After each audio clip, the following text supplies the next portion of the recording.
Welcome to Fear Ain't Fiction, where the stories are strange and the fear is real.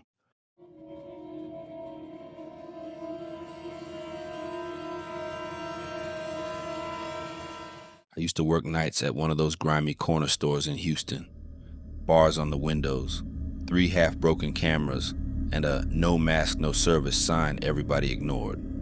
If this was a robbery story, I'd probably sleep better. The robbery already happened. The thing that messed me up is what came after. On my first night, the owner, Mr. Singh, took me to the tiny office in the back and pulled out this old TV with a built-in VCR.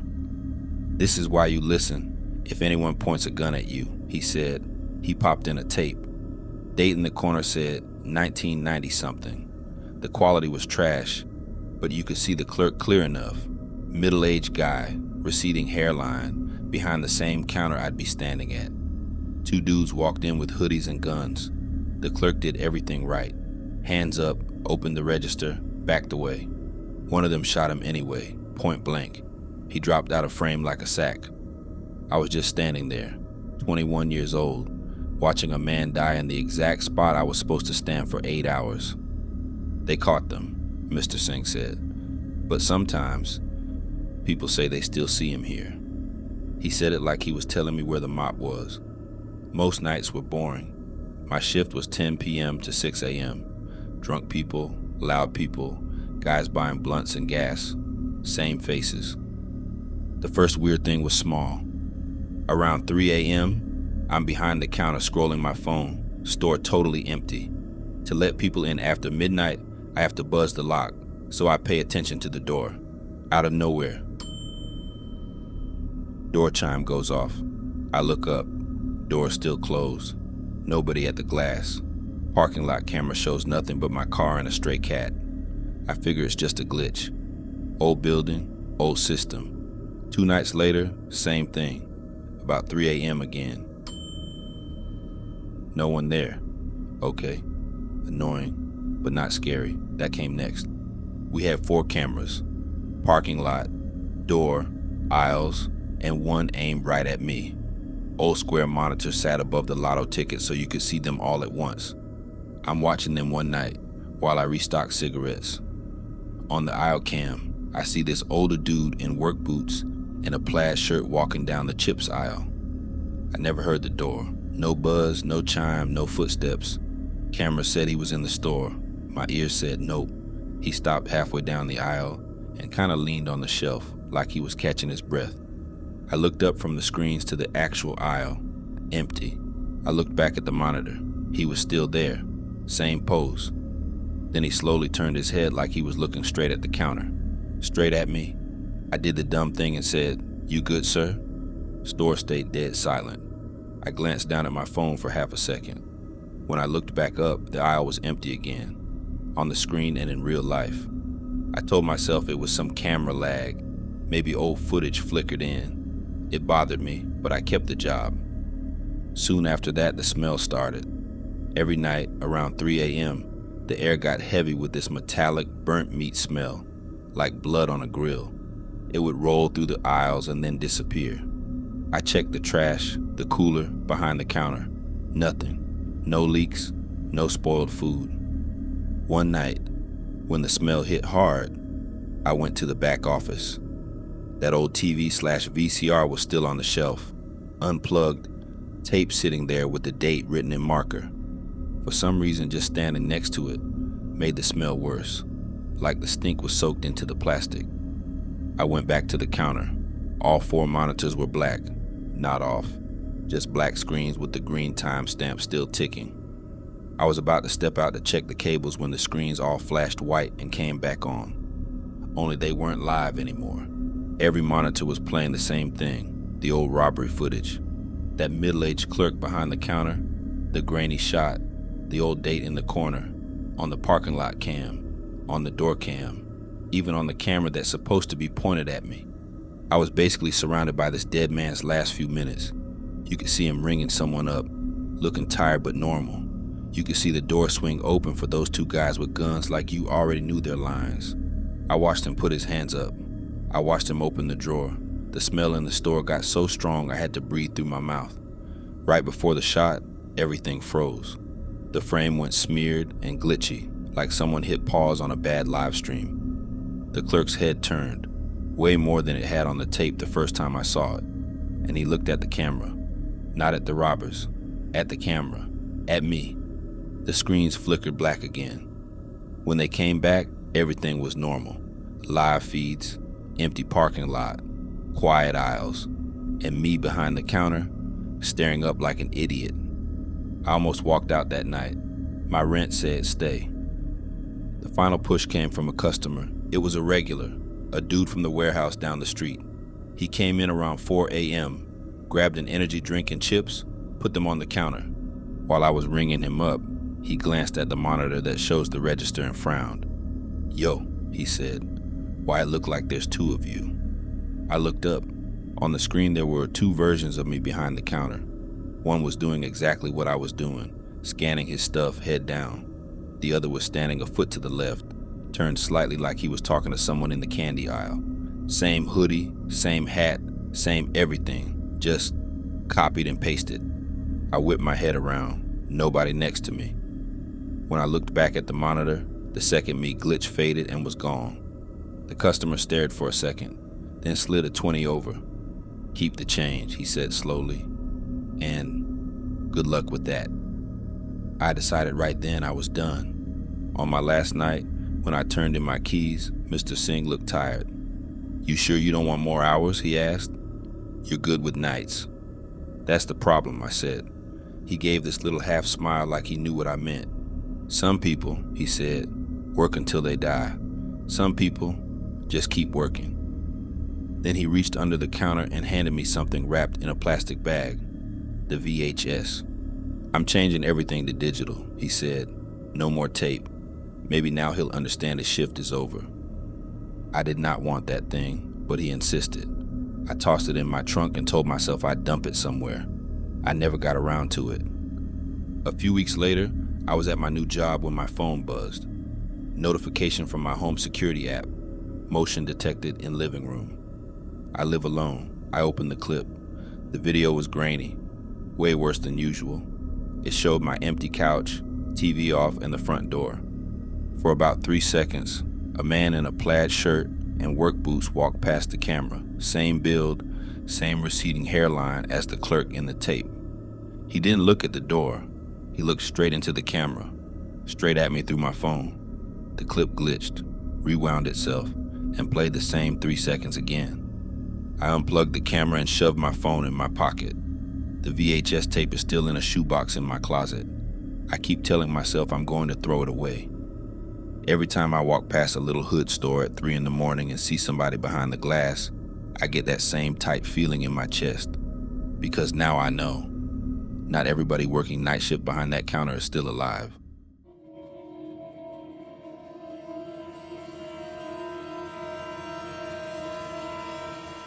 I'm from Philly.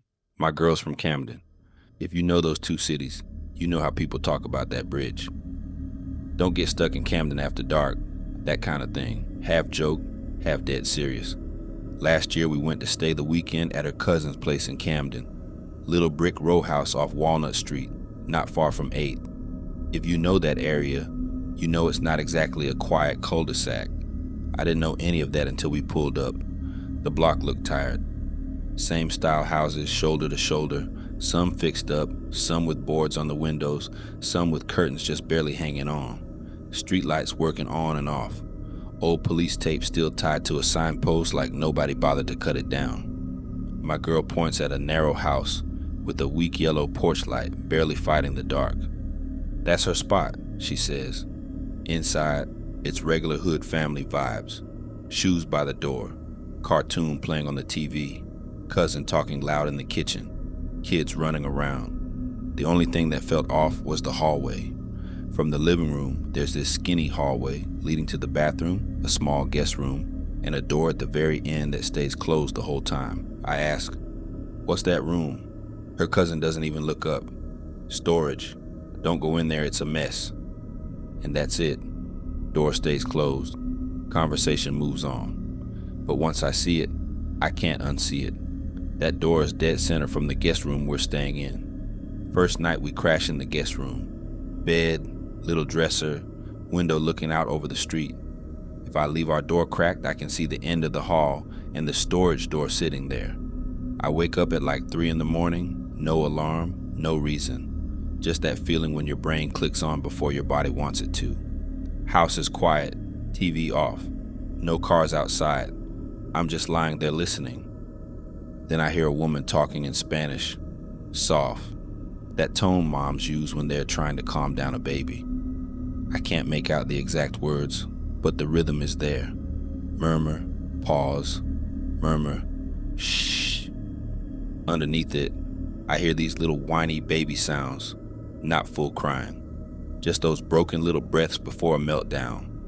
At first I think it's coming through the window from another house. But the more I listen, the more I realize it's not outside. It's in the hallway, coming from behind that door at the end. Right when I sit up and really focus, both sounds cut off.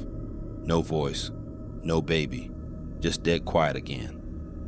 I stare at the ceiling and tell myself I'm half asleep and my brain is filling in noise. In the morning, everything's normal. Sunlight, kids fighting over cereal, TV on in the living room.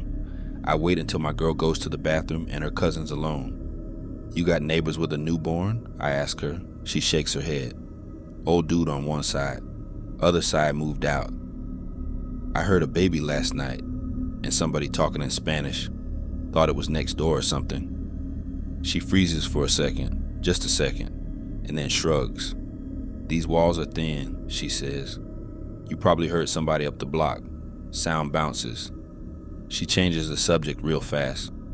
I let it go, but that little pause in her answer sticks with me the rest of the day.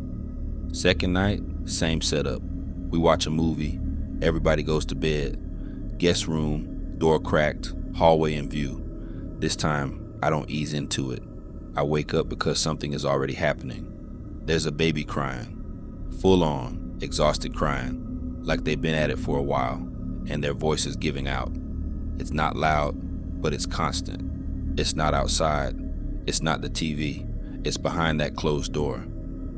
My girl rolls over sleep mumbling, "Turn the TV down." "The TV's off," I whisper. Now I can hear that same woman's voice under the crying. Soft Spanish. Same cadence as the night before. Short phrases, almost a lullaby, but not quite. I sit up and look through the cracked doorway into the hall. That storage door is still shut. No light under the bottom. Just a dark line at the end of the hallway. The crying is choppy, like somebody's hand is over the mic. Then it cuts off mid-wail. Voice stops with it. Silence. I get up. I don't even know why, but I walk to our door and open it wider so I can lean out into the hallway. It's cold out there. Not freezing, just colder than it should be. Bathroom door. Open. Dark. Storage door at the end. Closed. Same as always. I stand there listening like an idiot. Nothing. I go back to bed, but I don't really sleep. Next day, I bring it up again. This time, I don't dance around it. What actually happened in that back room? I ask her cousin. She's quiet for a long time. Then she looks at me and says, "You heard something again, didn't you?" I nod. "I heard a baby. It was in that room, not outside, and someone was in there talking to it." She sighs, like she's been holding this in. "My sister used to live here," she says. "She had a little boy. The dad was bad, always yelling, hitting walls. Cops knew this address." She stares past me, down the hall. "One night it got worse than usual. Neighbors heard screaming, called it in. By the time the cops got here, it was too late. They were both in that room." I get this sick feeling in my stomach. "I was supposed to move," she says. "Didn't have the money. So I closed the door and left everything in there. I don't go in. I don't talk about it. That's it." She shrugs like she just told me where the mop bucket is. Any more questions feel disrespectful. We were supposed to leave that afternoon. My girl wanted to stay one more night so they could hang out. I didn't want to be rude and say, "Hey, your house might be haunted, I'm out." So we stayed. Everybody goes to bed early that last night. I can't sleep. Every time I close my eyes, I hear that muffled crying in my head. Around 2-something, I'm just lying there staring at the ceiling, and I know if I don't go look, it's going to bother me forever. I get up. My girl's knocked out. I open our door and step into the hallway. It's colder again. The house is dead silent. I walk down to the last door. I stand there for a solid 30 seconds, hand on the knob, telling myself I'm being stupid. Then I open it. The first thing that hits me is the air.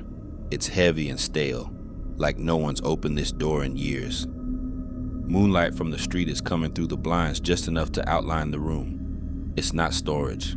It's a nursery. There's a crib against the wall with faded sheets. A mobile with little animals hangs above it, frozen. A wooden rocking chair sits in the corner with a small blanket folded over one arm. Children's drawings are taped crooked all over one wall. Stick figures, suns, a little house.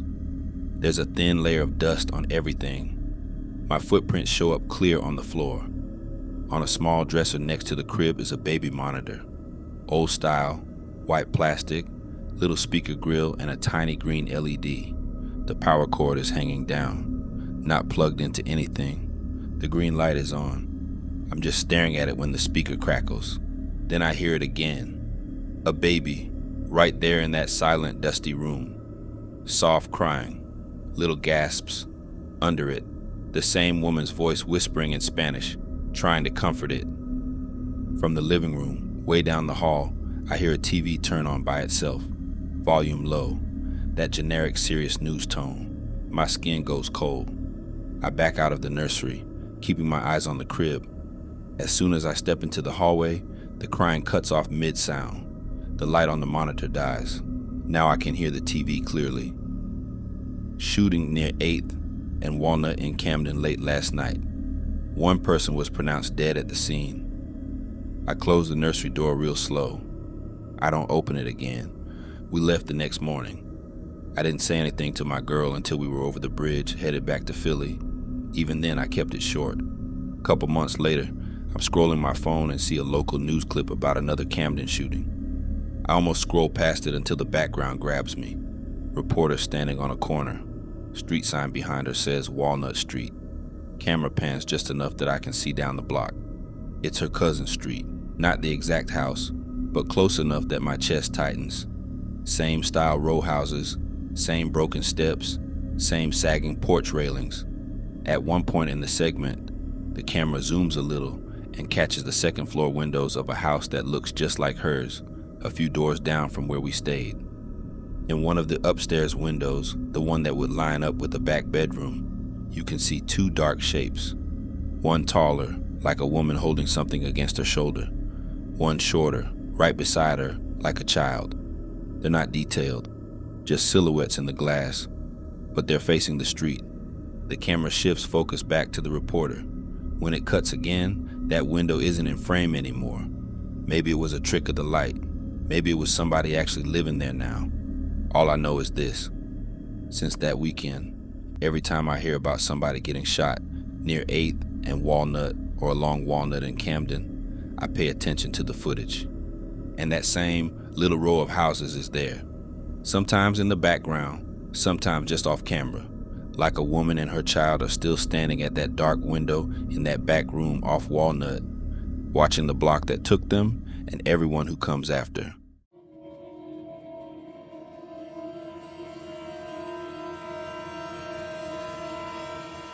I grew up in Northwest Indiana, not far from Gary. If you've ever driven through there, you already know the look. Blocks where every other house is boarded, grass up to your knees. You can see the old steel mill from half the city. It's like the buildings are just waiting to fall over. For a while, me and my cousin were the idiots who went inside those places on purpose.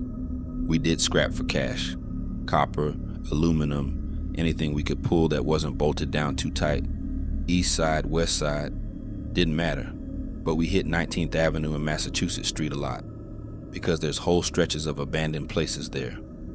This was after the serial killer got caught, the one who strangled women and led the cops to their bodies in abandoned homes around the city. We watched those press conferences. We saw the news choppers over the 1800 block of East 19th, the 2200 block of Massachusetts, and the 400 block of East 43rd Avenue after they found bodies. You'd think that would have made us stop going in those houses. It just made us pickier. Me and my cousin had rules. If a door looked freshly kicked in, we skipped it. If you smelled anything sweet and rotten at the same time, we skipped it. If there were fresh candles or teddy bears or any kind of RIP setup, we skipped it and left fast. We weren't trying to end up on the news. One day we're riding through Gary in my beat-up pickup, heading east off Broadway, cutting toward that stretch near 19th Avenue. Cousin's scrolling his phone, and he pulls up one of those articles listing the addresses where they found the bodies. Look, he says, 19th Massachusetts, 43rd. It's like a triangle. I joke, the serial killer triangle of Gary? And we both laugh, because if you don't laugh around here, you go insane. He goes, we just gotta stay out of those specific houses and we good. That day proved we were wrong. We hit a couple places on 19th first. Typical Gary abandoned. Front door hanging off, garbage everywhere. Old couches, graffiti, strip wiring. We pulled a little copper, couple radiators. Nothing major. Around late afternoon, we were supposed to head back, but my cousin says, one more spot. I know a cut by East 43rd that might still have stuff.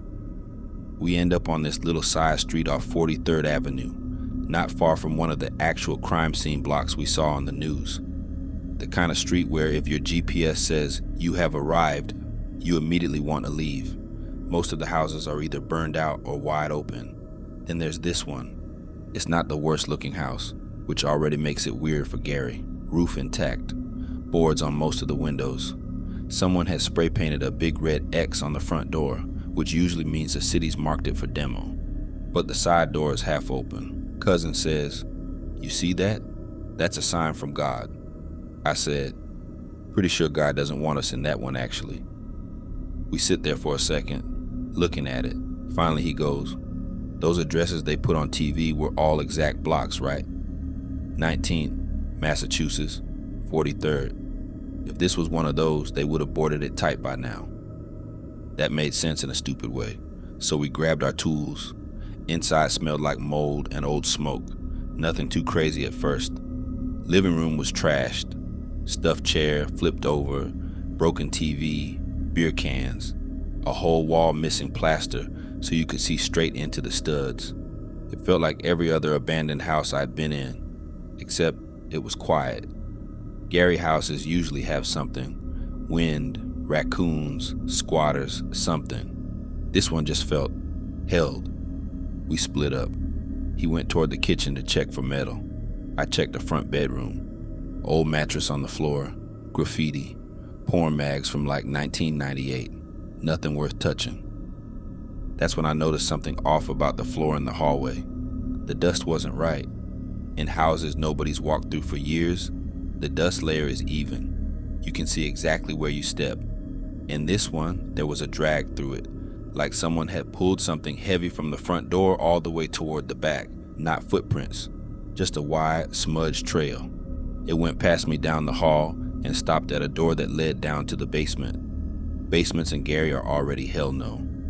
Add a drag mark leading straight there. That's double hell no. I yelled for my cousin. Yo, you messing with the floor? He yelled back from the kitchen. What? You dragging something? No, I just got here. I stood there staring at the basement door. The knob had a little rust ring around it, like it hadn't been turned in years. But the dust on the steps was disturbed. You could see faint slide marks like something had been pushed or pulled down recently. Cousin came up behind me, saw me looking and grinned. Jackpot. Water heater or furnace down there. Easy money. We said no basements, I reminded him. We said no basements that smell like death. This one just smelled like old ass house. He wasn't wrong. No sweet rot, no body smell, just damp. We argued for a minute. Stupid pride kicked in. Finally I said, we go down together. In and out. First sign of anything weird, we bounce. We opened the door. The light from the hallway barely reached the steps. We used our phone flashlights. One hand on the rail, one hand on the wall. The basement was bigger than I expected.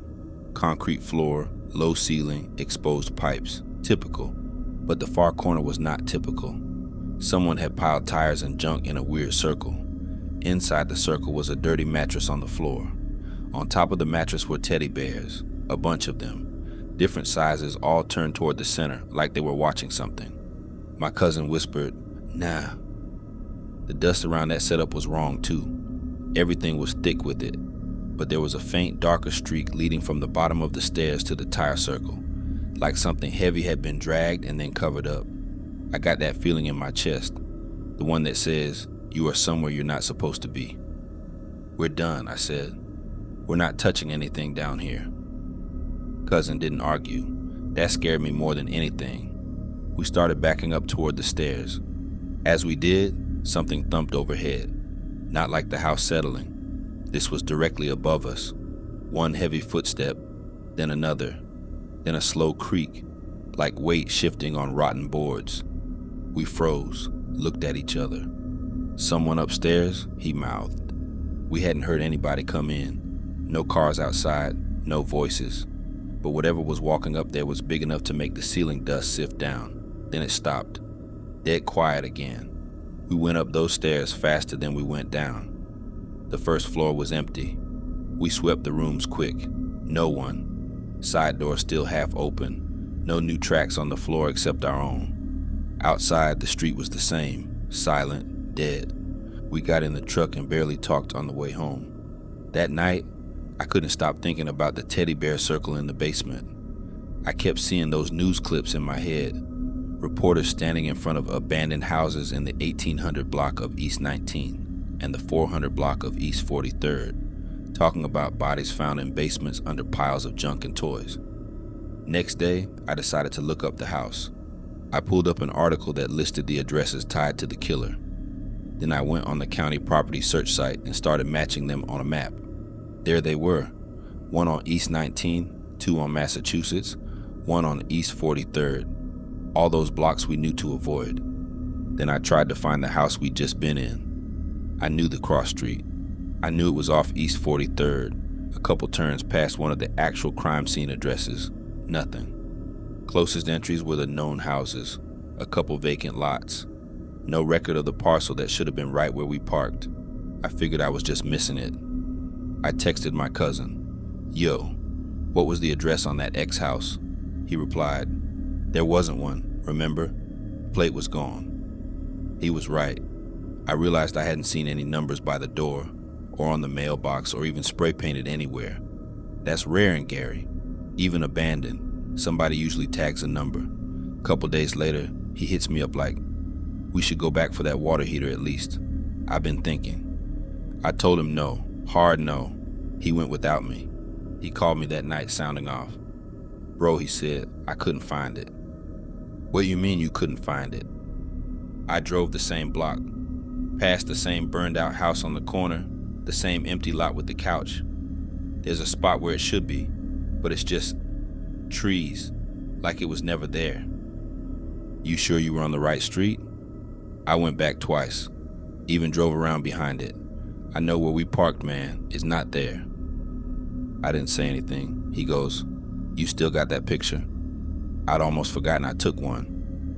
Before we went in, I'd snapped a shot of the front, thinking if anything got sketchy, we could at least tell someone where we were.